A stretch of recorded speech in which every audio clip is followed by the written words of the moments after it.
अस्सलामुअलैकुम स्टूडेंट्स जी 7th class. आज Thursday है 15 अप्रैल। आज हमने उर्दू का जो नेक्स्ट हाफ था आज हमने वो काम करना है। ठीक है, इससे हम एग्ज़ाम कर रहे थे। फर्स्ट 2 डेफिनेशंस कल कर ली थी हमने और आज हम करेंगे नेक्स्ट 3।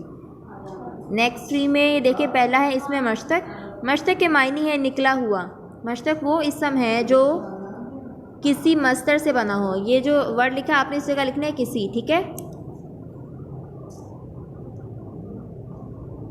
जो किसी मस्तर से बना हो, मसलन पढ़ना से पढ़ाई, लिखा से लिखाई, खेलना से खेल वगैरह। ठीक है, इसमें नकरा देखें, ये इसमें नकरा और इसमें मारफा की डेफिनेशन तो आप काफ़ी बार पढ़ चुके हैं। इसमें नकरा वो इसम है, इसमें नकरा किसी आम शख्स, चीज़ या जगह के लिए बोला जाता है।